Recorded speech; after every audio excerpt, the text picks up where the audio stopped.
Farm for Profit Podcast. Take a listen, have a blast. Farm for Profit Podcast.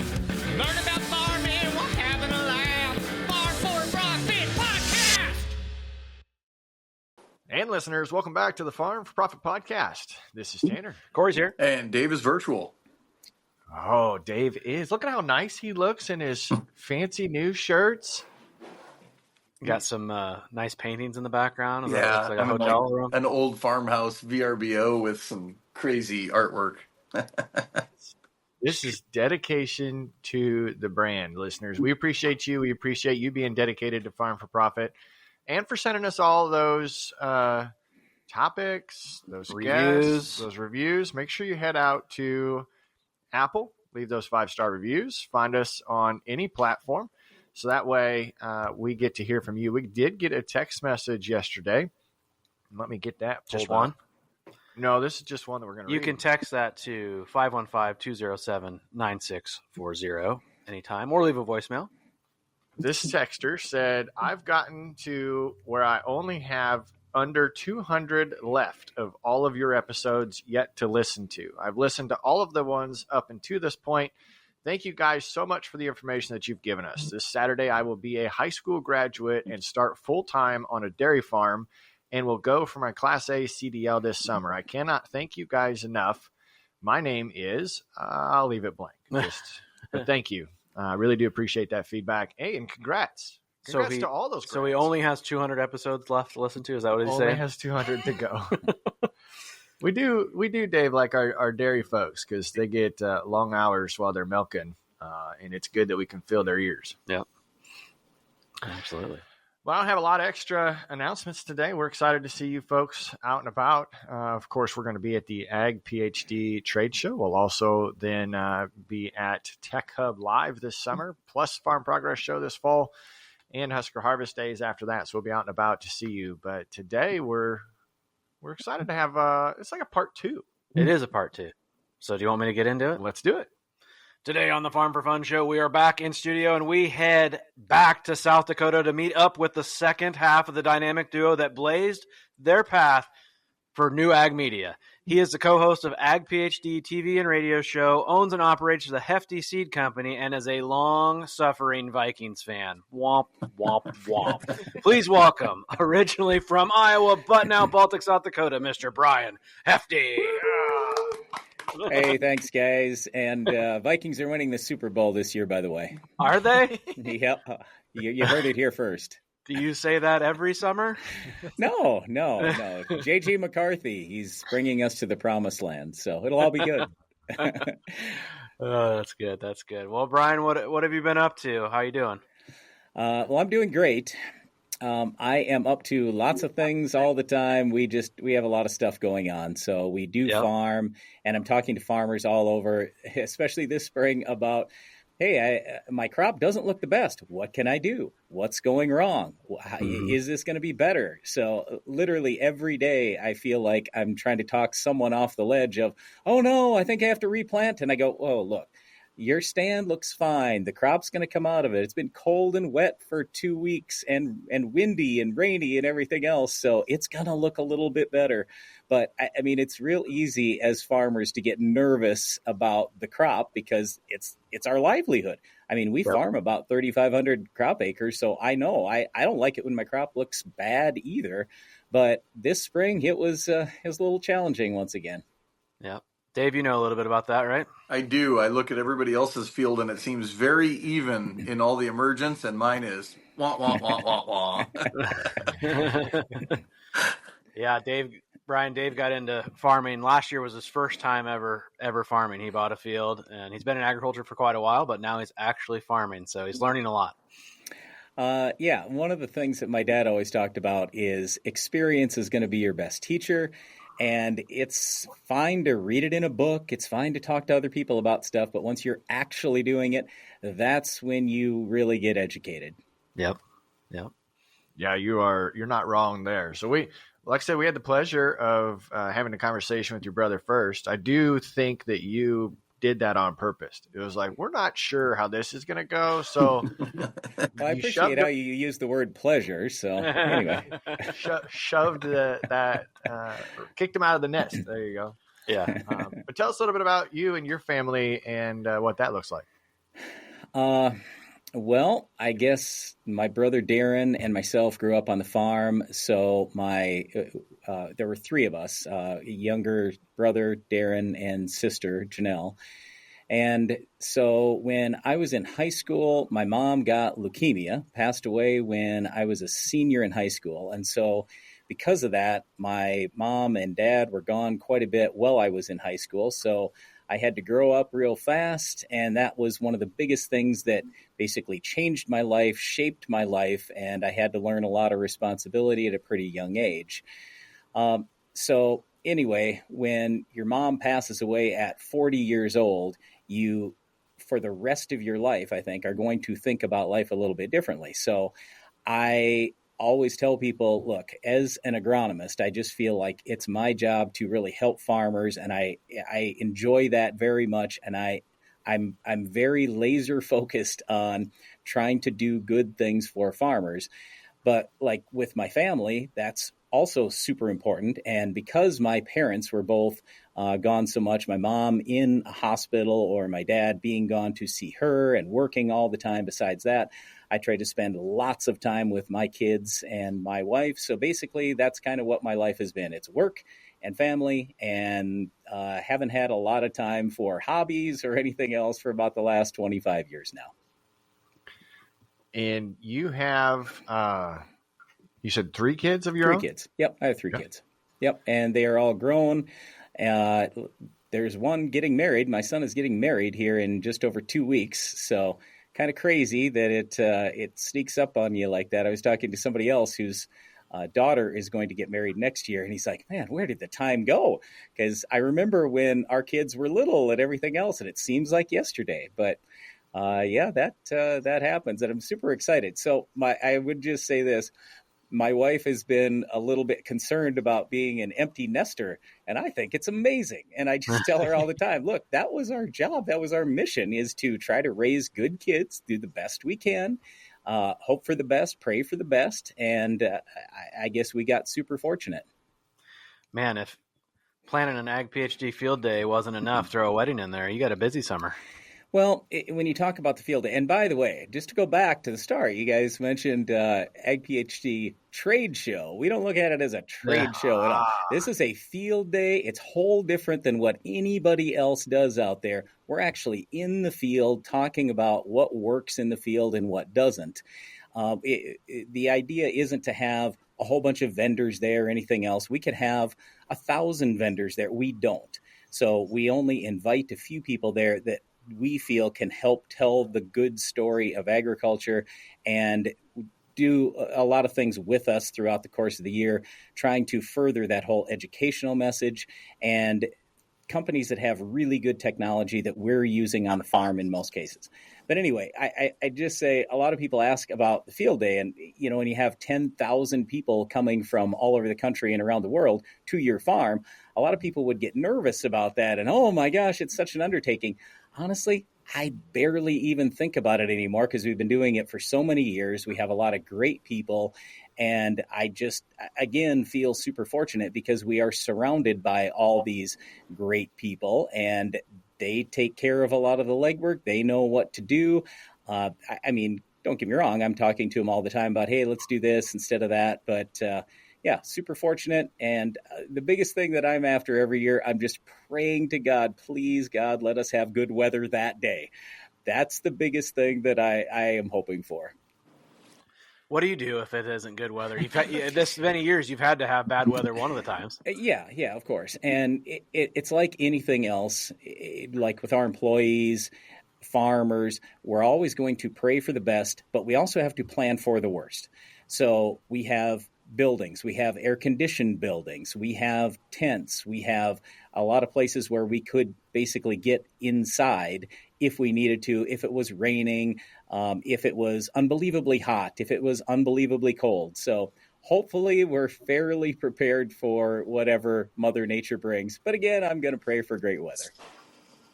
that's about all you can do. As we think about this, our audience is familiar with one of your kids. Mm-hmm. Oh. We did have Prince Hefty on. Yeah.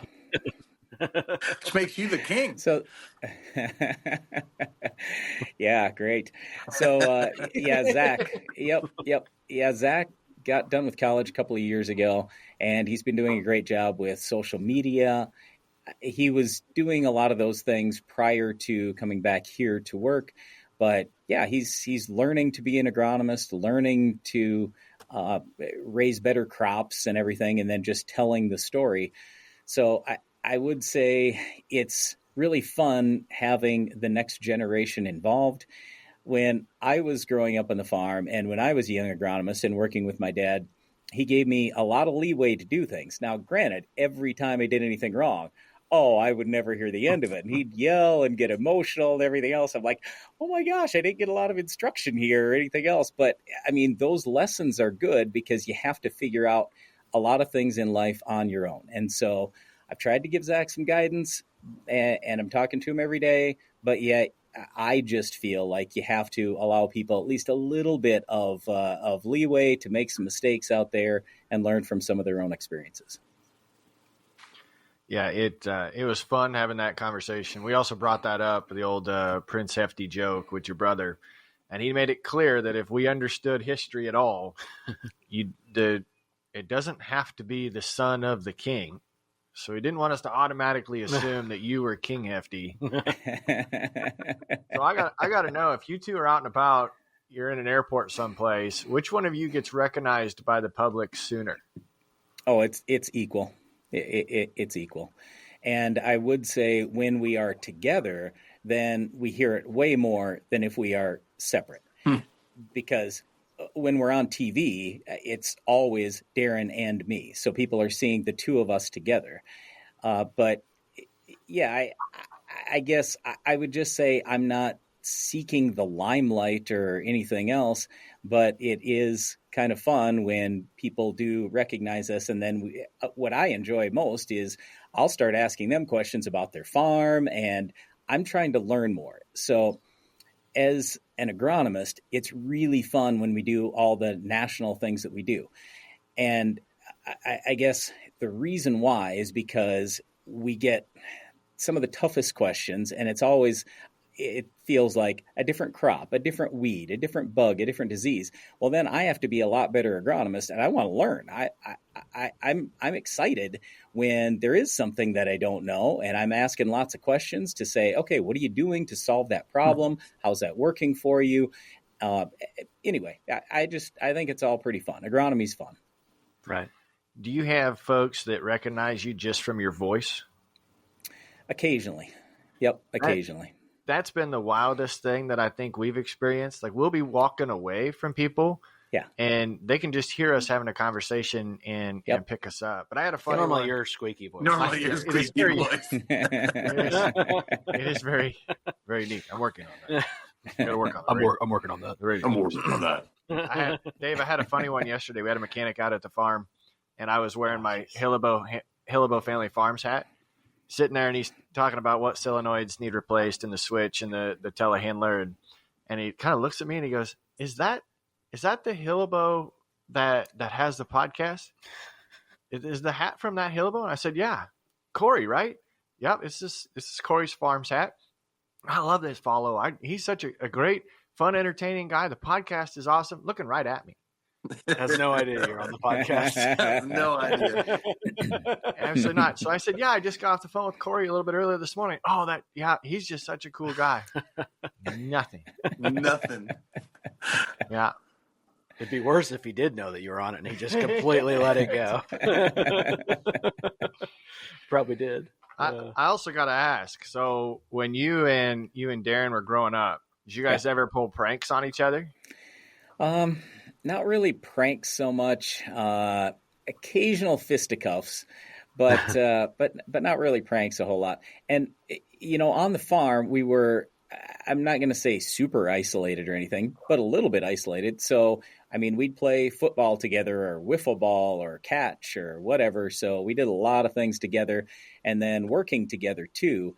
So when we were young, our job was scooping hog manure by hand every morning and every night. And we got in shape quick. We learned a lot of lessons there. But yeah, we were working together and playing together a lot more than pulling pranks or anything else. Dave, did you look at your Snapchat last night? I don't believe so. No, I didn't. Okay. So I view these guys as kind of like my brothers. I grew up with 2 younger sisters, so it's kind of neat. Dave, have you ever bought like a beef stick or like a cheese stick or a block of cheese from a gas station? All the time, yeah. Like as a snack? Yeah. Yeah. So you left it in my truck. In the back pocket of his seat. That would have been from the last trip. Which would have been National Farm Machinery Show. Machinery Show is when that would have been. February, Like 3 months ago. February 15th. I did wonder why it smelled in there all the time. Oh my God. Brian. But now, honestly, though, was that a prank or he just forgot about it? Well, I wanted to know if it was intentional because, yes, as it started to warm up, Brian, the last 30 days, Farm for Profit has kick-ass air fresheners. Like, they are some of the best smelling air fresheners as a swag item. And about 30 days ago when it started to warm up, that first warm up we had this spring, I was like, boy, it just smells musty in here. So I grabbed another Farm for Profit air freshener, and as it's gotten warmer, it's gotten worse and worse. And I tore into my pickup last night. Everything out, floor mats out, carpet out, or, all the way down to the carpet. And I'm like, all right, this back pocket should just have plastic bags because I always have a trash can. Yep. I even washed my trash can out. And there it was. It was almost liquid. And it was in the wrapper still, correct? It was still in the wrapper. Yeah, I was going to say, I didn't You knew about it. Wow. I don't think it's sad that you haven't cleaned your truck in that long. It has been cleaned. I didn't look in the back pocket of the seat. I make my kids remove anything they brought into my truck from my truck every time they get out. Apparently you don't follow those same rules. Yep, I used to have those exact same issues with my kids when they were little. So now I see what you guys are going through. Yeah. No. Dave's just an adult kid. Yep. He is. He's our adult kid. Brian, how many years are between you and Darren? 2.5. 2.5. So now, yeah, okay, that would be good plan. I had 8 years between my brother and I, and we were quite a ways from playing playing together. So yeah. So you came back to the farm first, correct? Yep, I did. And was that right out of college? No, I worked for FMC for about 1.5 years after college, which was great because growing up on the farm, I learned a lot about livestock and a lot about just weeds in the crops and some crop farming and stuff. But FMC, they were a big insecticide company at the time. They do a lot more, obviously. But they had some great entomologists, and I learned a lot about bugs. And back then on our farm, I don't know if we'd ever sprayed for bugs, ever had a big bug problem. But since then, a lot of people have gone to no-till in the United States. And with no-till, you have more bugs, you have more disease. So I'm very thankful for that education and that 1.5 years I got with FMC. Mm-hmm. Very nice. So we talked to Darren about you guys getting into the media side of things. I want to hear your story on that. Was that your idea, your dad's, Darren's? So let's see. It would have been 1997, probably 96 or 97. Anyway, South Dakota State University had this TV show. I think it was Today's Ag. And they came to us and asked us if we wanted to sponsor their show. And they met with my dad and myself in our conference room at our office here where I'm sitting right now. And afterwards, both my dad and I go, I don't know that we're real interested in doing this or anything. So I just remember I was locking up the door. It's the end of the day, and my dad was still there, and he's outside, and he goes, Brian, we could do a show. And I go, what do you mean? He goes, yeah, we could do a TV show. We could talk about the same stuff. You guys are doing all these meetings everywhere and talking about agronomy and everything. We could do a TV show. And I go, Dad, look, I'm working like 80 hours a week. I don't know how I'm going to get that done besides all the other stuff we're doing. He goes, no, I really think you need to look into that. I think we should do this. And so it was his prompting. And then we decided we were going to film a show. So we did our homework on that, filmed a pilot episode, and we realized we were terrible. It was awful. And the biggest thing is we noticed, we really need to cover up our faces an awful lot to make this show look a lot better. So we spent a year, and Darren especially, out with a cameraman getting film footage of everything. And one of the biggest things, I was just telling this to somebody a couple of days ago because they were asking about the show and everything. And I said, look, with our show, we're trying to be a little bit predictive, but we basically want to be talking about something when it's happening on your farm, at least in our region. So, for example, if the corn is hitting tassel, well, I don't want to be talking about that a month after tassel, right? Because now we're basically a news show reporting what happened. Our idea here is not to tell people what happened. Our idea is to say, hey, this is coming up, and be on the lookout for these 4 different things. If this happens to you, here's how you solve this problem.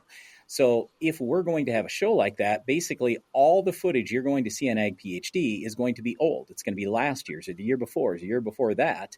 We're going to talk about something that could potentially happen on your farm and hopefully give you some good answers so you make more money this year. And I always tell people too, our goal here at Ag PhD is always, it's 3 things.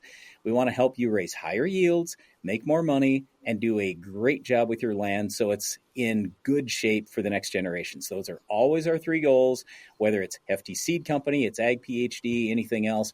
We just want to make sure that we're doing the right thing that hits all those, because it doesn't do us a lot of good if it's something that makes the farmer more money, yet leaves the land in worse shape or hurts the environment or anything else. We got to be good stewards of the land and try to get everybody farming as good as they can to move forward and make some money. That's good. I thought, so there you go. When he was going, well, we took a year, I thought he was going to say like we did like plastic surgery and did all that. They didn't want to see your face. I was going to ask which side which side's your good side? Yeah, neither. So anyway, that's why I say we had to cover our faces a lot. We're not the best looking guys. That pilot episode that you said sucked, is that out there on the interwebs somewhere? I don't think so. I'm pretty sure. Get our hands on that. I'm pretty sure we still have a copy of that, but I don't even know. That would have been 97. It would have been 1997 because we started airing the show in 1998. So it was April of 1998. So it's hard to believe it's been over 27 years now. We've done a brand new half-hour show every week since then. Zach, I know you're listening. I know you're watching. We need that show. We need that show. I think that'd be good. Show how brutal. far everyone's come, Yeah. We've got a couple of listeners that are going back into our archives. Like I said, one of the text messages I just read, we've got somebody that's even further beyond. And Dave, one of them mentioned that there was a episode that we were recording, and we all kind of unanimously said, wouldn't it be fun someday to get paid to do this? Yep. And whoa. Here you are, but same thing for you, and, Wait, and you're getting paid. You didn't say a lot. Yep. I would just say too, for Darren and me, we don't do Ag PhD to make money. We're literally just doing it to try to help farmers. But one of the biggest things that I have found in life, so many times we've said, hey, we're just going to do this because we think it's the right thing to do. And then the right thing to do turns out to be good for us somehow, some way. Either we made money from it or give us more connections or whatever else. So I'm a pretty big believer in you got to try to do the right things. I'm not saying we're perfect. We make a lot of mistakes, but that's the other thing that I do think is kind of fun. We are not afraid to talk about the mistakes we've made, things we've screwed up on our farm. And I always tell people, look, here's what happened to us. Here's what we did. Here's what we did wrong. I mean, you can go ahead and make the same mistake yourself, but I'm just trying to save you the misery that I had to go through. I've started taking my mistakes and taking pictures of them, and then I blow them up on a big canvas. I am looking at one right here behind the TV. I wish I could show you that. Last year I've sold seed for 12, 13 years, and I've poked a few bags, but I've never spilled a pro box. And I had a pro box of fully traded corn go over on its side in a gravel parking lot. That was not fun. So I just had to make fun of myself. That's just because you didn't know how to drive an ISO transmission, correct? I did have to use a skid loader I was unfamiliar with. I wouldn't say I didn't know how to drive. It was just how you get into a different machine. It's just a little jumpier than the other one that you're used to. And I unloaded the whole trailer successfully except for the last box. And I didn't, when I was turning, I stopped and I didn't keep going with my turn, and it just, and then tilted over. When you talk about that different equipment, that just reminded me. So growing up, I was running skid steer loaders often because we also had to do that with the hogs and cleaning manure. Well, our guys got a different skid steer loader, and on our farm, there's a blizzard. This is, 10 years ago or something. And so I walked down to our heated shop, and I didn't even know how to run this thing. It was so different than the skid steer that we had just had. And it took me, 20 minutes just to figure out how to move the thing forward 2 inches. So anyway, I love modern technology and new equipment and everything else, but you're 100% right. When you're not used to running stuff, it takes a long time to figure it out because they got so many things. Back in the old days, it was literally 2 controls, both by hand. Oh, this is real simple. Forward, back, turn, done. Yep. I had to watch YouTube to figure out what transmission setting I wanted my John Deere tractor to be in. It had an E23 transmission. It has 4 different ways you can run it. I'm like, I have no idea. Yeah. But thankfully there is YouTube. I mean, think about that. Like, when I was a young agronomist and young farmer, there were no cell phones, no internet, no, videos you could go watch to learn about these things. Yeah, I use a YouTube video probably once a week for something that I'm trying to do that's different, or I want to learn about something. It's just great. So I think that's also really helped the overall educational process. And it's honestly part of the reason why I think we as farmers just continue accelerating the food production in this country and how we're using nutrients. You look at all the good things we're doing, reducing erosion, and less fertilizer per bushel that we produce, and everything else. It's fun and exciting. Yep. We were down at the Custom Harvesters event, and they do a lot of demonstration videos for their members on how to train combine operators and grain cart operators and the safety and through that. And they were talking about how they got into John Deere combine, moved it around, did the demonstration, got into Case combine, did the same thing. Their board got in the gleaner. Oh, yeah. And couldn't figure out how to make it move. Yeah. Like, oh, okay. It's a little different. Yep. That'd be me if I got into the one without the steering wheel. Oh, the ideal. Yeah. How do I move this? Yeah. Dave would jump into that one and probably run it in a heartbeat because it'd be set up like a dozer or set up like a excavator. I sold that side-by-side yesterday that Corey should have bought. And doggone, I went to take it to the guy's place, and I couldn't get it over 10 mile an hour. And I tried everything. I'm like, I'm in high gear. Like, what's the deal? Doggone seatbelt's got to be buckled. Yeah. Yep. Yeah. But hey, required in a gator. Yeah, Brian, I know I asked Darren, and guys, help me remember what I asked, but it was something of the effect of, what's the biggest mistake you ever, we talked about Corey's mistake of dumping the seed. Do you remember a lifetime mistake that you can remember you and the family did?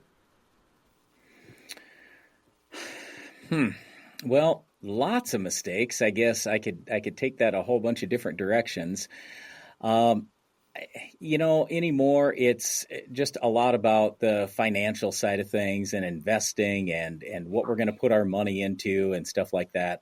So I would just say anymore, well, okay, when we were growing up on the farm, even though times were really tough, going through the 80s, and my dad passed away about 6 years ago, I got to go through all his financial records, everything. And by the way, I'm a big believer in take all your old stuff, everything you got, scan it, save it. There was a scale that he installed in 1984. Okay, so that's 41 years ago. We have to replace that scale now. And one of our guys is like, well, I don't know what we have underneath that, anything else. And I go, I'm 99% sure I have that. Within 1 minute, I pulled it up, sent it to him. He goes, oh, this is perfect. This is going to save us so much work. So anyway, getting all those old records back. But where I'm going with this whole thing is for our dad, he was big on spend the extra money and do the right thing in the first place because it's going to last you a long time, even like pouring cement rather than asphalt and things like that. So yeah, I don't have a specific mistake other than I will just say anymore, I'm a big believer in investing heavily in something that we own. So for example, when we buy new ground, we do the dirt work, we put the tile in, we spend all the money we need to on fertility. I've had so many times in my life where I've tried to get by cheap and it ends up costing me in the end. So yeah, I'm sure if I thought about it, I can tell you all kinds of, well, I'll tell you one. I'm running a grain cart. I turned too quick and wrecked the front end of, I don't remember if it was, what kind of truck it was, semi or something. And I'm like, oh my gosh, what an idiot. So, just some of those things. So yeah, I got plenty of stories where I've wrecked stuff, ruined stuff, lost money, invested poorly, you name it. But I was telling some people this yesterday too. I'm like, okay, look, on the farm, we got to think about ourselves a little bit like investors on Wall Street. Okay, you got 200 different investments. Are all of them going to hit? No way. So don't worry about the 3 that fail. Who cares? You got one field that looks a little bad. You made some mistake, sprayed the wrong thing, whatever else. Get over it. Don't get emotional about that. Let's learn from it. Hopefully we won't make the same mistake again. Let's improve and let's keep getting better. That is good. Did you listen to Darren's episode? Of course not. Of course not. Yeah, because Dave's question kind of leads into a game we played with him, and it's a 2-part game that wouldn't be complete if we didn't play it with you. So what we did is asked questions, and he gave an answer for you, and then secondly gave an answer for himself. So we're going to see if your answers match what he put into place. But what was your most prized childhood possession?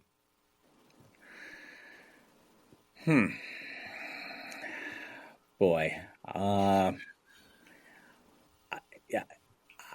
that's a great question. I don't even. Oh, I will say this though.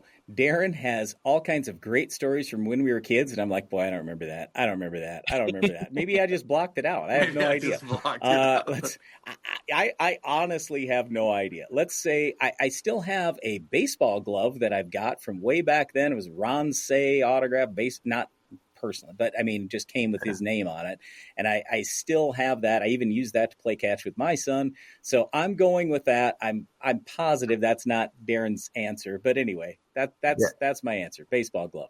He says it would have been your computers. Said you're a freak in the sheets. You love working in Excel. Those were his words exactly. Yep. So we got our first computers, a Radio Shack TRS-80. We actually still have that. And I liked the spreadsheet program VisiCalc, but I'm going to say I was 13, 14 years old, something like that. And by the way, that was forced labor when my dad made me get on the computer and do all the record keeping for our business. But one story too, with the computers back then, static electricity was horrible. We had a static mat even that I would sit on. So just like I'm sitting here, I'd be on a static mat. But even then, occasionally, there'd be just a little bit of static electricity and computer would go down and I'd lose all my work. So I got to be really good at backing stuff up like about every 4 minutes because I didn't want to have to go through that and redo an hour's worth of work. So I'm so happy at all the technology we have today. It's just a million times better than what we used to deal with. I've never heard of a static mat. Oh I my haven't, gosh. but I know my dad. I'm old, guys. My dad, I think, is a little bit older than Brian, and he built his own computers. Like he was a computer nerd and all that. And I just remember he had like so many surge protectors and all this stuff. Yep. I do remember some of that. Yes, it was a big deal. I completely forgot about computers freezing. Like They hardly ever freeze anymore. Yeah. But No, man, in it's great. college, I would lose because you didn't have the auto save feature either. Yeah. But Yep. now it's awesome. You get that. Yep. Well, the Brian, other big thing is stuff in the Go ahead. cloud. And this is another thing when I was saying, hey, scan stuff. When you put it in the cloud, so I use Dropbox, for example, and I tell farmers this all the time too. I can go back to my records from 20 years ago. And I mean, it's awesome. And then I also have it on my phone. It's saved instantly to all my computers. So helpful, so much better than what we used to have. Yep. So what do you think Darren said was his most prized childhood possession? I'll go baseball cards. I just remember him with baseball cards way back then. But He did mention baseball cards, but that Yeah. wasn't his answer. Yep, he chose his bike. Interesting. And his bike is also tied to his most embarrassing moment as a kid. Do you remember what his answer might have been for himself, and then what you would say was your most embarrassing moment?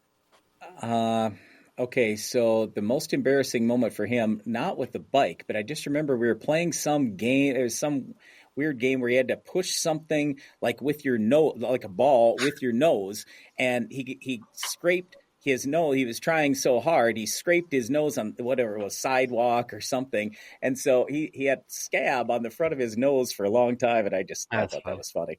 So he claimed go ahead. he claimed that was from wrecking his bike. And maybe now the truth comes out that he was really just licking the sidewalk. Yep, could have been. Yeah, I don't remember him wrecking his bike. So I don't know. Like I say, I apparently have blocked out a lot of stuff from when I was a kid. So I don't know. And as far as embarrassing moment, He gave a really tricky answer. oh boy. I do know we were also, we weren't just forced labor when we were young. We were forced to take piano lessons. I had to take piano lessons for, I'm going to say 5 years. And I do remember I was in a recital and I start playing this song and I'm like, uh-oh, I don't know where I'm going with this. And I basically was on repeat and repeat and repeat. And pretty soon the teacher comes over with oh yeah, there's the ending that we, with the sheet. And I finally got to the end. So I was very embarrassed by that because I don't know how long this song went, but people must have thought this is the longest song I've ever heard. Anyway, so what did he say? Never ends. Yeah, exactly. That's stuck in our listeners' heads. Good recovery, though. Yeah. Never show your mistakes. Yep. Just keep going.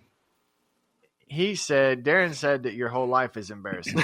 So every day I'm embarrassed by something. He's probably right on that. Yep.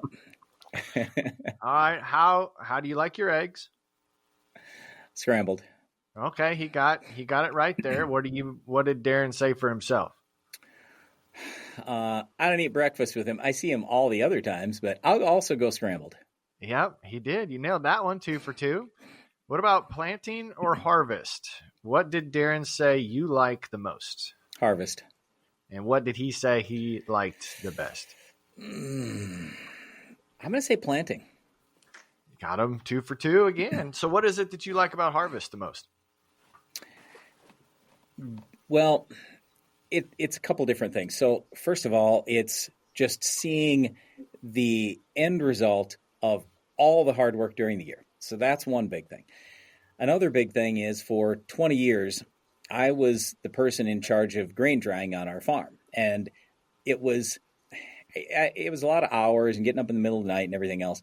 But there were so many nights where, okay, I'm all by myself. It's beautiful out. I look up, it's a full moon. It's just nice. It's like I could be doing anything else in my life, but man, it's super awesome just being out here. Yep. I would agree. That's a really nice thing about harvest. Speaking of pictures on the wall, you've got one of Say, those. don't you have a scenes full moon blown up on too. that? Yeah, I got my drying set up on the wall, blown up as well. Yeah. So who does the drying now? Did you say you don't do it anymore? Well, we don't even have to do it anymore because there's a big dairy right next to us. It was a small dairy. They got bought out probably, 7-8 years ago. And they have probably 20 times as many cows now. And so all of our corn goes there, either silage or we do wet corn, and it just goes right to them. So we don't even have to dry anymore. And prior to that, for probably I don't know, 3 or 4 years. We got more automatic systems. I had trained more people how to do stuff. And so I didn't have to monitor it anymore. But yeah, it was a long time when I was doing that. And it was fun. So then your hybrid selections, are they specific to Different. silage corn then? Yes. Does it allow you to go more full season later. corn because of that? Yeah. Yep. 100% right. Huh. Now, I will say, remember earlier we were talking about, okay, I'm going to pray for the best. I'm going to plan for the worst. We could push it even further. I could raise 115-day corn if I knew 100% for sure it's silage. But we don't own the dairy. And I don't know what else is going to happen.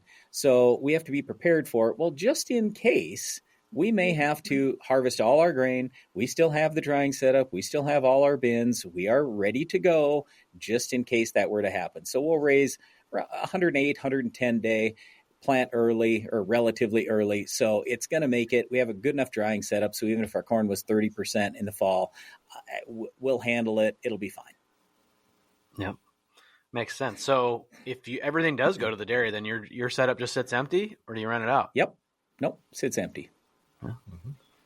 Man. Here again, I got to plan for the worst. And what am I going to get for rent? And then I got to have people onto our place, and then it's worry for a long time till they get their stuff out of there.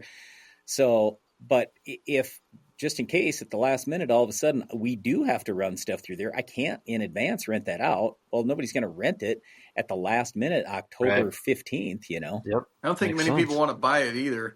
Corey and I were having a conversation about an auction we were watching, and man, it's tough. You got to put that package together. It costs so much to start with. It really does. But fortunately, that has been paid off a long time ago. This stuff is not new anymore, and we aren't sticking more money into it. So it's really nice to have that as a backup plan, as an asset that, we're not throwing more money at or anything. Absolutely. How do you put value into a grain setup like that? For our listeners that are debating whether they're looking at acquiring a setup or adding to their existing, maybe putting their first bin up? Okay. Couple of lessons that our dad always talked to us about. Number one, he wanted to make sure that we could get harvest done fast. But everybody's in a different situation. You have to evaluate things based on, and here's his statement. It's not when you start. It's always when you finish. And so every year we're going through everything we do, like, okay, we did not finish in time. What's our holdup? What's slowing us up? So after a little while, it was the wet bin, because I'm like, well, Dad, I'm done drying at 3 a.m. Why are we not running the dryers 24/7? I could be running the dryers 24/7. So we need a bigger wet bin. Let's improve the wet bin setup. Did that. All of a sudden, we're running 24/7. We're doing more corn every single day. And that was our limiting factor. So it all depends on, for anybody out there, what's your limiting factor? I don't know that. But I know in our situation, prior to this dairy being there, the best for us was always holding onto the grain, letting the basis shrink, and then hauling to a local ethanol plant. Well, in order to do that, we got to get that corn dried down to somewhere around 15%, 13%. He liked having it really dry so we could store it clear into the summer, sometimes get a better deal that way. But I guess I am a pretty big believer in, if you are going to be a corn farmer, you've got to have a way to dry that corn down, because if you bring it into any elevator, it's going to cost you an awful lot of money. So it's going to pay off for you in the long run. And I know it's tough, especially when you're just getting started farming and you don't have the capital behind you. This is another thing that I'm sure you're hearing me say several times, well, Dad said this, Dad said that. He had some good lessons. One was, he just said most businesses fail because of lack of capital. So you got to be careful when you're getting started. Where does your capital go? But now, like for Darren and me, we're old, so we've got some capital built up. So if I was just getting, let's say I was always a soybean and alfalfa farmer, and now I'm getting into corn, I'd have a great drying setup right away. Now, you're right. You might be able to find some used setup somewhere or something else to save some money, but you got to be able to dry that grain, put it in the bin so you can capture that extra basis moving forward in a lot of cases. Yep. Last year you didn't need a dryer. No, Not for us anyway. Holy cow, she got dry. Yeah, but you did. And let me just explain why. Because the corn got dried down so much, now you're going to see way more volunteer corn this year. There was way more harvest loss last year. So if you don't combine that corn at 20, 22%, you're losing money. And I get it that, especially if you're hauling it to a local elevator and you go, well, this is great. I don't have any drying charge. Well, you did. You know what it was? It was called harvest loss. And now this year it's called volunteer corn herbicide. And if you don't get that volunteer corn herbicide out there quickly, then you have more rootworms the following year. You have more yield loss this year. So, you got to connect the whole thing. It's just like guys that say on soybeans, well, I don't want to take a dock when I haul my soybeans in. I'm like, yeah, you do. Haul them in at 13.5%. Take a tiny little dock. That's way better than hauling in 8 or 10% beans. And that's what happened to a lot of guys last year. So it's just about thinking holistically. How can we make those extra dollars on the farm rather than just, I didn't have to spend any money on drying, or I didn't have to get hit with a dock. There's other things to look at there. Yeah, last year was the perfect storm. I took a hand sample. We're normally 108 to 114 day corn here. But I did have a 103 day last year because I had a couple fields that I thought needed to be off for some development for the landlord. And I hand shelled it before we left for Husker harvest, and it was like 23%. Got back from Husker harvest days, and we're like, let's go take that off. We'll make sure everything's running good, get the dryer fired up, and the stuff was 17 or 18%. Okay, well, that meant everything else. I went and hand shelled some. It was still upper 20s. We went, beans got ready. We harvested beans, went all the way through. We never stopped, never took a break. Got to corn, and I think we harvested corn at 15% and under. So there's our pinch point, right? We needed another combine and another crew. Not necessarily. And this is one of the other things, too, that we did a number of years ago is put automatic bin fan controls on a number of our bins. So then we could go harvest those beans at 15 to 17% moisture and get started early. But so, it's a combination of just being a lifelong farmer and agronomist and also running the grain dryers myself for so many years. I studied that. And literally everything you do, and this is what I'm always trying to impress upon our people and farmers too, it's paying attention to the little details and thinking ahead and planning ahead. I plan stuff a year out all the time. I have so many things planned out, so many reminders. Hey, we're going to do this. We got to get ahead of it. Well, when you look at that forecast and you go, hey, the 10-day is we're going to be in the 80s every day. The humidity is going to be low. I know the math. I know how quickly that corn dries down or the beans dry down. And I'm like, okay, we got to go. We got to get this done. This is how many days it's going to take to do this. And there's a lot that goes into it if you want to be successful, quite frankly, at anything that you do. It's paying attention to those little details and planning. I thought you were a bunch of dumb farmers in overalls. I like it when people keep thinking that. Go ahead. Yeah. One thing I missed in the beginning in my intro, Brian, was you're actually an author as well. Talk to us about that. Well, I wrote a book. It's probably 10 years ago now. It says 2008. Okay. Yeah. Time flies, right? Anyway, $100 an hour jobs, lessons from Dad. So over the years, I just started taking a few notes, very, very small notebook. Just, hey, I got to remember this. I got to remember this. Dad was talking about this. And so then I put those things together in a book. It's not a lot. It's nothing that great, but I just wanted to make sure that I had all that down. And then also that I can give that to my kids and force my kids to read that. Because I just think for their grandpa, he did have a lot of really good business and life lessons. So there you go.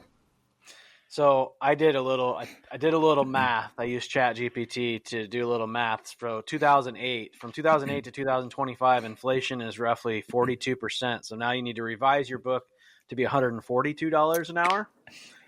And I know. But what's even crazier, and I told Tanner this, is the wage increase from 2008 to 2025 is actually 61%. So it's actually higher than inflation. So that actually needs to be $161 an hour.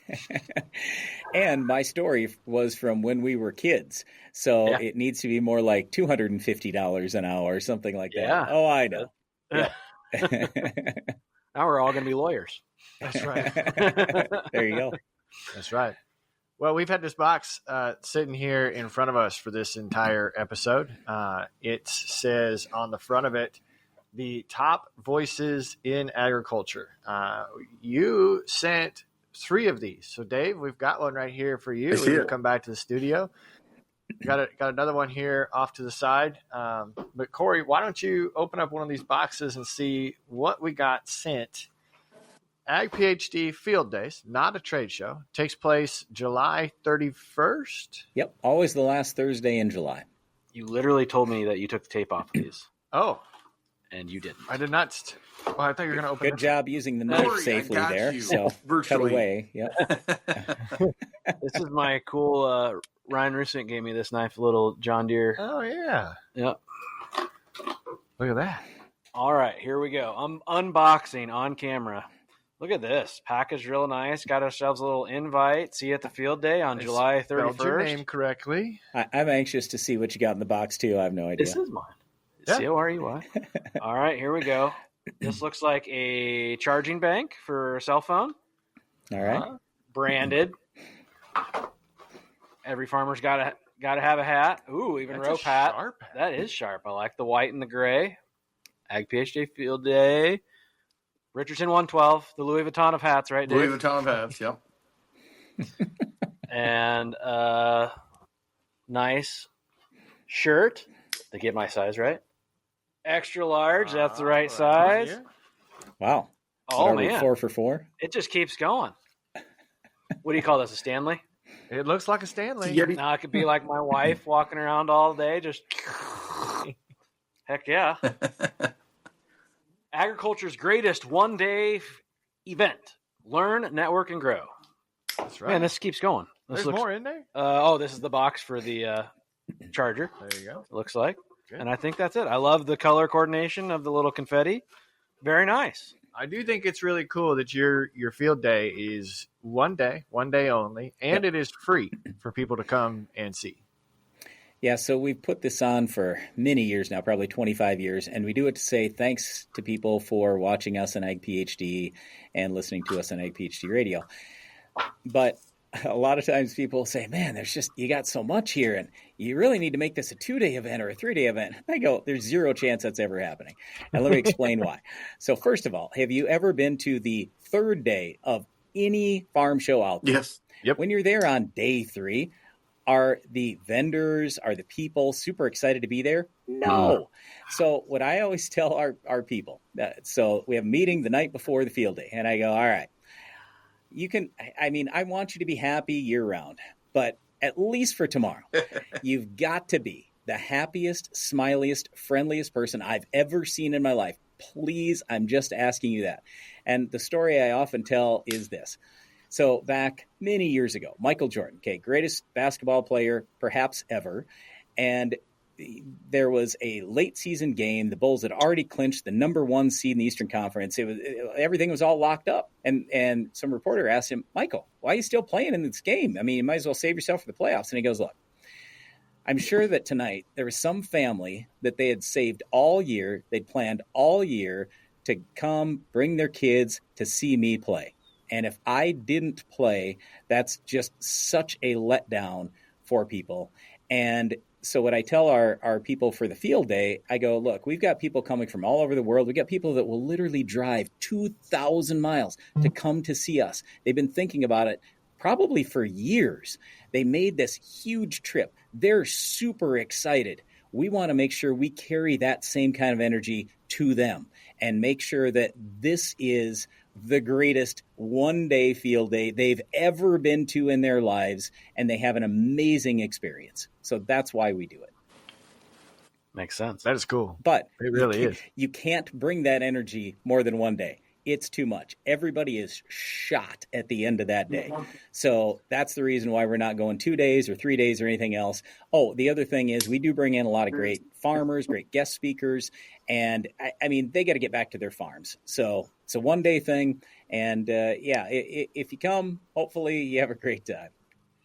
I'm looking forward to it. It'll be our first trip up there this summer, and I've always wanted to go. I think we've discussed it the last 3 or 4 years, and have never made it happen, and we're going to make it happen this year. Awesome. Yeah. Yeah, Brian, one thing go too, ahead. I was just going to say, we do a lot of things, like even this month we've got our Scouting and Scholarships event where we'll give away over 100 college scholarships, and we do a lot of things throughout the year, including like the field day, and it's free and stuff. But the reason why we do some of these things is we just feel super blessed. I mean, my grandparents lived through the Depression. My dad barely made it through the 80s. I mean, yeah, times aren't the greatest on the farm today, but still, we're unbelievably blessed. Look at all the things we have, the technology, just everything else. I couldn't be happier, and so we're just trying to say thanks to everybody, share, some of the good things that have happened for us, and we're more than happy to invite 10,000 people to come to our farm and have a great time. Yeah, like I said, we're excited to come. We also are very appreciative of you taking the time to jump on and share your story. I think all of us have looked up to you. I'm still working on that radio voice that you have. But we had a lot of fun with you. And as soon as we shut the mics off, we'll let you know if we enjoyed you or your brother Darren more. I'm sure it was Darren, but that's okay. People confuse me for Darren all the time. They call him Brian, call me Darren sometimes, whatever. So yeah, could be worse. Good. Well, thanks again, Brian. Corey, what do you tell the listeners? Crack a cold one. You deserve it.